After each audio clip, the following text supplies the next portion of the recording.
Sezaryen neden sezaryen diye adlandırılıyor? Gel şunu sana anlatayım. Şu cümleyi hayatında en az bir kere duymuşsundur. Sezaryen kelimesi Julius Caesar'dan geliyor.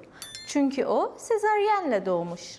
Kulağa çok mantıklı geliyor. Tarihi, havalı, akılda kalıcı. Ama sorun şu. Bu hikaye büyük ihtimalle tamamen uydurma. Önce Julius Caesar'dan başlayalım. Milattan önce 100 yılında doğuyor. Roma'nın en ünlü liderlerinden biri. Ve evet, adı Sezar. Ama tarihçiler şunu çok net söylüyor. Sezar'ın annesi Aurelia, oğlunun yetişkinliğini görecek kadar uzun süre yaşıyor. Bu bilgi kesin. Şimdi kritik detaya geliyoruz. Antik Roma'da hatta 1800'lere kadar sezaryenle doğum yapan annenin hayatta kalma ihtimali neredeyse sıfırdı. Neden? Çünkü anestezi yok, antibiyotik yok, kan nakli yok, esterilizasyon yok. Yani karın kesildiyse anne büyük ihtimalle ölüyordu. Bu durumda basit bir mantık kuruyoruz. Eğer Julius Caesar gerçekten sezaryenle doğmuş olsaydı, annesinin hayatta kalması neredeyse imkansız.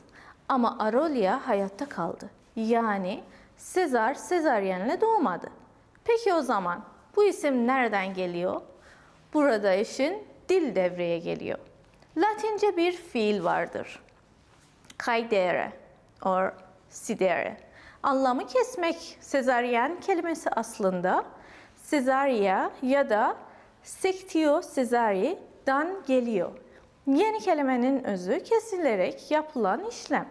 Sezar'la değil, kesilmekle ilgili. Ama iş burada bitmiyor. Roma'da çok eski bir yasa vardı. Lex Caesaria. Bu yasa şunu söylüyordu. Eğer bir kadın hamileyken ölürse bebek annenin karnı kesilerek çıkarılmak zorundaydı. Sebep tıbbi değil, diniydi.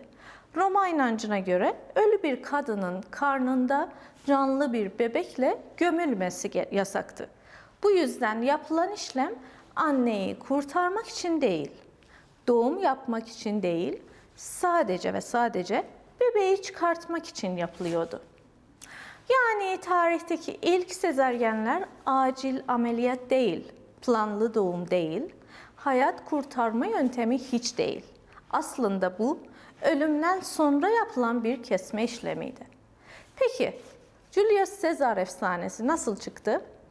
Orta çağda insanlar Caesarea kelimesini gördü, Caesar ismini hatırladı ve hikaye birbirine bağladı. Kimse kaynak sormadı, kimse tipi gerçekleri kontrol etmedi ve şehir efsanesi doğdu. Modern sezaryen'e gelelim. 1800'lerin ortalarına kadar sezaryen son çareydi. Ölüm oranı %80 veya %90'dı. Doktorlar bile bunu yapmak istemezdi ama sonra ne oldu? 1846 anestezi bulundu. 1860'larda antiseptik cerrahi gelişti. 1900'larda antibiyotikler çıktı. Ve sezaryen ilk kez anne ve bebek için gerçek bir seçenek haline geldi. Bugün bildiğimiz sezaryen Julius Caesar'la ilgili değil, kraliyet doğumu değil, efsanevi bir hikaye değil, sadece Latince kökenli bir kelime, keserek yapılan doğum ve işin en ironik kısmı şu. Dünyada milyonlarca insan sezaryenle doğuyor. Ama çoğu kişi bu kelimenin neden böyle adlandırıldığını bilmiyor. O yüzden biri sana bir gün şöyle derse, Caesar sezaryenle doğmuş, artık cevabın hazır. Güzel hikaye ama tarih pek öyle söylemiyor. Bu arada ben Behnaz'ım. Türkçe ana dilim değil, o yüzden biraz aksanım olabiliyor ama umarım anlattığım bilgiler doğru aktarabilmişimdir. Videoyu izlediğiniz için teşekkür ederim. Beğendiyseniz like atmayı, yorum yapmayı ve kanala abone olmayı unutmayın. Hadi bay bay.